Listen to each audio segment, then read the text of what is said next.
Con sus veranos cálidos y sus inviernos extremadamente fríos, Canadá consume casi 600.000 gigavatios hora de electricidad al año. Y el 15% de toda esa energía procede de la división del átomo. La energía nuclear es barata y limpia. El truco está en conseguir que sea segura. Así que, ¿cómo lo hacen? Para las 4.000 personas que trabajan en Bruce Power en Ontario, Canadá, la limpieza es una obsesión. Cada día comienza con un olfateo rápido de las axilas realizado con una nariz electrónica altamente sensible. Limpio, no olvide su bolsa. Pero aquí lo que les preocupa no es el mal olor corporal, sino la radiación. Porque Bruce Power no es el nombre de un superhéroe australiano. Es una de las centrales nucleares más grandes del mundo. Bruce Power, que ocupa más de 9 kilómetros cuadrados, cuenta con 8 reactores nucleares, cada uno de los cuales es capaz de generar más de 750 megavatios de electricidad. En total, suficiente para abastecer a una ciudad de 5 millones de habitantes. Y hoy es un día especial, porque el personal de Bruce Power hará el mantenimiento de 2 de sus reactores nucleares. Y eso significa que por primera vez en casi 30 años nos permitirán entrar para ver elementos que normalmente no se ven. Elementos que normalmente están ocultos tras 2 metros de hormigón macizo y un cartel de no pasar de aspecto intimidante. El mantenimiento de un reactor nuclear es un trabajo que cuesta varios miles de millones de euros. Por eso han llamado al mandamás de Bruce Power, el consejero delegado Duncan Hadrow. El reto, a mi modo de ver, es desmontar el núcleo del reactor, que lleva funcionando 25 años. Eso implica desmontar muchos componentes que han sido irradiados. Y evidentemente esa no es tarea a la que podamos enviar operarios humanos, así que ha hecho falta desarrollar la robótica. Si enviasen a frágiles humanos a hacer un trabajo como este, se volverían enseguida del mismo color que Homer Simpson, solo que con menos pelo. Así que han reclutado a un equipo de R2-D2 hechos a medida y a prueba de radiación, a los que transmiten las órdenes a distancia desde el centro de control de la central. Una vez retiradas las barras radiactivas del núcleo, nos dicen que ya es seguro entrar. El núcleo del reactor es el disco redondo grande con agujeros. Para ir sobre seguro, cualquiera que se acerque a él debe hacerlo con este voluminoso traje protector puesto. Si se activase el núcleo, estos trajes no valdrían de nada. En cuestión de segundos estaríamos fritos.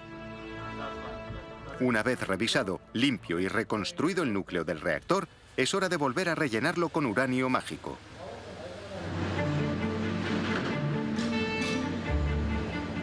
El uranio se encuentra en una roca oscura llamada pegblenda. Pero estas rocas contienen menos de un cuarto de un 1% de uranio.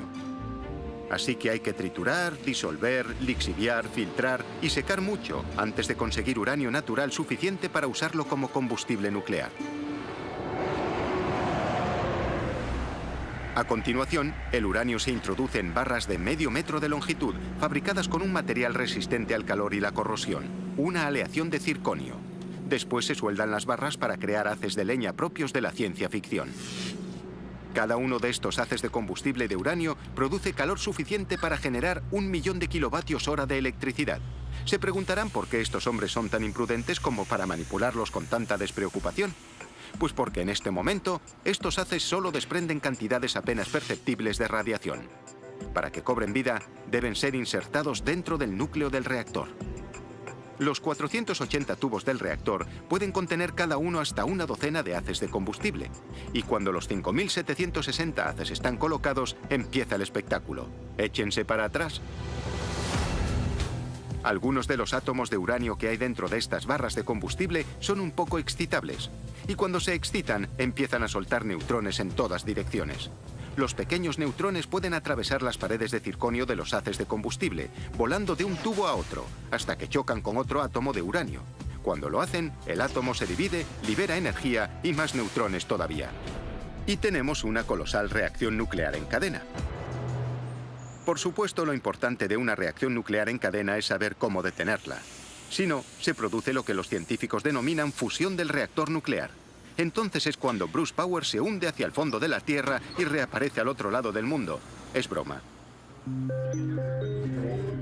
De hecho, los técnicos de la sala de control están muy relajados. El reactor no solo está sellado entre paredes de hormigón reforzado de 2 metros de grosor, sino que además se apaga automáticamente si la temperatura sube o la presión baja demasiado rápido. Así que no hay potencia suficiente para volar el tejado de Bruce Power, pero sí de sobra para generar una inmensa cantidad de calor. El calor se usa para convertir agua en vapor, un proceso que se controla cuidadosamente desde el control de la misión. Estas enormes turbinas, colocadas en una sala de turbinas de 400 metros de longitud y 20 pisos de altura, convierten el vapor en electricidad. Como una violenta tormenta de vapor que hiciese girar las aspas de un molino supersónico, la turbina gira a 1800 revoluciones por minuto y hace funcionar a un generador. La gigantesca rueda de hámster convierte el movimiento en más de 750 megavatios de electricidad, suficiente para cubrir las necesidades de 500.000 de personas.